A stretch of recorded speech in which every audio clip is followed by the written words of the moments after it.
Lah Prabu Siliwangi, nama aslinya Pamanah Rasa. Dari pernikahan itu melahirkan 3 orang anak, ya 2 laki-laki, 1 perempuan.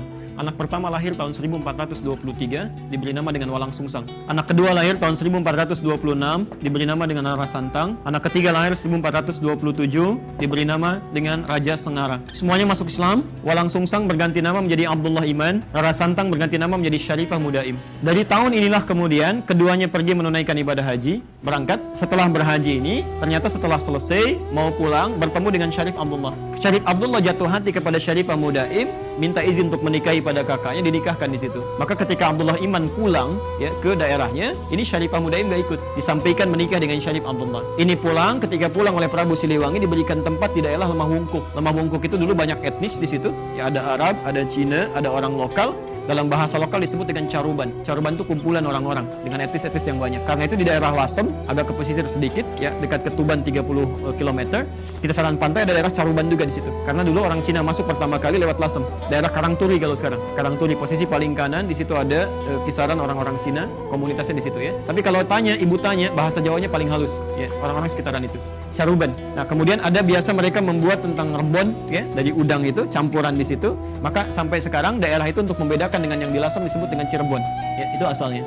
Saya kembali, yang ini pergi ke Mesir, menikah dengan Syarif Abdullah, tinggal 20 tahun di sana, melahirkan seorang anak bernama Syarif Hidayatullah. Syarif Hidayatullah inilah yang kemudian pulang ketika menghadap kakeknya diberikan kewenangan di Gunung Jati, maka dikenal dengan Sunan Gunung Jati. Perhatikan pelan-pelan ya, Sunan Gunung Jati ini itu bukan termasuk yang 9 wali pertama. Ini generasi keempat. Jadi kayak Sunan Kalijaga, Sunan Gunung Jati itu orang lokal, maksudnya dari campuran sebelumnya. 9 wali yang pertama itu bukan dari yang orang-orang ini generasi keempat, yang awal. Ada yang dari Mesir, ada yang dari Maghrib, Maroko, ada yang dari Palestina, ada yang dari Persia. Ya, semuanya jumlahnya 9 orang. Ada dari Turki 2 orang. Nah, ini poinnya. Ketika kembali sampai ke sini diberikan kewenangan, Nyai Subang Larang ingin menengok kemudian Abdullah Iman di Cirebon, sampai di perjalanan singkatnya meninggal dunia.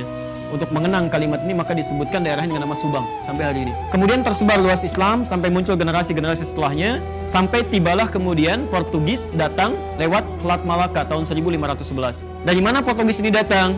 Ternyata dari hasil perjanjian yang dikukuhkan oleh tokoh Kristen paling besar pada saat itu. Makanya gelarnya juga besar, Paus. Ya, Paus Alexander yang ke-6 tahun 1494. Ya, ketika umat Islam dikalahkan daerah Andalusia, kemudian beliau membuat satu perjanjian disebut dengan perjanjian Tordesillas. Tordesillas itu membagi belahan bumi pada 2 bagian, belahan timur dengan belahan bagian barat. Maka diambillah kemudian Portugis ditugaskan untuk membawa 3 misi suci masuk ke daerah timur. Sedangkan Spanyol diberikan wilayah daerah barat. 3 misi suci, ya, itu dikenal dengan misi 3G, namanya Gold, Glory, dan Gospel. Maka masuklah Portugis lewat Selat Malaka, asalnya nyasar dulu Bu, nyasar sampai kemudian ke Goa, di Goa melakukan monopoli, lalu minta bantuan pada seorang bernama Ahmad bin Majid, navigator muslim, untuk menunjukkan arah yang sebenarnya. Maka masuklah lewat Malaka tahun 1511, ya. Apa yang pertama kali dilakukan? Pertama, memonopoli perdagangan, kedua, membuat rumah ibadah, misi Gospel, ya. Kristenisasi. Rumah ibadah dalam bahasa Portugis disebut dengan igreja. Orang kita menyebutnya dengan gereja kemudian. Jadi gereja itu asalnya bukan dari bahasa Indonesia tapi dari bahasa Portugis. Didirikanlah di situ, orang mulai ikut-ikutan. Ya, orang-orang Portugis saat itu ibadahnya itu 2 hari setelah orang Islam. Kalau orang Islam itu ibadah tiap pekan kemana? Jumatan ya, ke masjid ya. Jumat. Setelah hari Jumat, setelah hari Sabtu gak ada minggu, adanya Ahad asalnya. Dari mana muncul minggu? Karena orang-orang Portugis saat ibadah itu tidak langsung nyambung dengan Tuhannya. Mereka perlu perantara sampai hari ini. Jadi kalau misalnya punya dosa, itu penembusan dosanya nggak minta sama Tuhan, minta sama Bapak. Datang ke situ, Bapak saya salah tadi begini gitu kan. Baik, lalu kata bapaknya begini. Kata orangnya kalau bapak salah kemana gitu kan. Baik, jadi intinya dia lewat orang suci. Orang suci disebut dengan Santo. Saat itu Santo yang jadi perantara dikenal dengan Santo Domingo. Singkatnya orang kita kan suka menyingkat-singkat ya. Santo Domingo, Minggu jadi Minggu. Sampai hari ini ada Minggu. Dan di hari ini mereka ibadah. Sampai kemudian ada orang ikut-ikutan, ada yang dipaksa pindah agama, sampai nanti yang mendirikan Nahdlatul Ulama, Kiai Haji Muhammad Hasyim Asy'ari, memberikan fatwa. Beliau menulis 19 buku, di kitab keduanya Risalah Ahlus Sunnah wal Jamaah, ya, halaman ke-14, posisi paling kanan, paragraf pertama, baris 1 sampai dengan 5, itu ada fatwa di situ, larangan untuk ikut-ikutan ke kanisa, ikut ke gereja, apalagi kalau ikut-ikutan dengan pakaian mereka, kan, dan menyaksikan ibadah mereka, itu kata beliau nggak boleh. Itu fatwa pertama. Saya persingkat, saya tutup di sini, sampai kemudian datanglah Portugis, dikalah di sini, dia ingin menguatkan bentengnya. Ketika datang Portugis ke wilayah ini, ternyata Spanyol merasa saya nggak dapat apa-apa.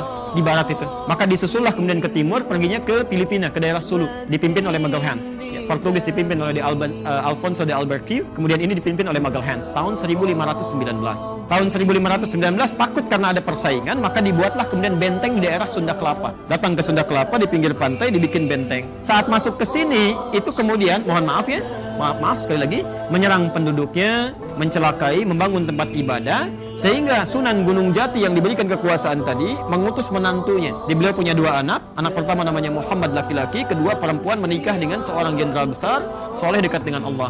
Namanya Fathullah, orang lokal menyebutnya Fatahillah, Portugis menyebutnya Faletehan. Maka diutuslah kemudian untuk bisa membebaskan dalam bahasa Arab disebut dengan Fatah, wilayah Sunda Kelapa ini. Maka kemudian dibaca surah Al-Fatah itu, ya, Inna fatahna laka fatham mubina. Mereka berwudu dulu, salat dulu, dan berjihadlah ke sini. Saya persingkat, dibebaskanlah kota itu pada tanggal 22 Ramadan 933 Hijrah, bertepatan dengan 22 Juni tahun 1527. Saat dibuka ini, mereka sadar bahwa ini bukan ikhtiar kita saja, bukan kekuatan kita, tapi ada ridha Allah di sini. Maka kemudian untuk mengenang ini, untuk generasi setelahnya, untuk orang-orang setelahnya yang tinggal di sini, ingin disampaikan kamu harus dekat dengan Allah, jangan jauh dari Allah, karena ini dianugerahkan oleh Allah. Maka diambillah nama kota ini, dirubah dari Sunda Kelapa menjadi nama Quran. Inna fatahna laka fatham mubina. Fatham mubina itu dalam bahasa lokal dikenal dengan Jayakarta. Jayakarta disingkat jadi Jakarta. Di Jakarta itu dan nama Quran. Sampai hari ini ulang tahun Jakarta itu 22 Juni 1527. Sebelum Indonesia merdeka. Jadi sebetulnya orang-orang dulu membebaskan dari penjajahan, dari kristenisasi dan sebagainya. Makanya para ulama-ulama kita itu sangat luar biasa, ingin dijaga dekat dengan Allah, jangan sampai turun bencana, gitu ya. Ini poinnya.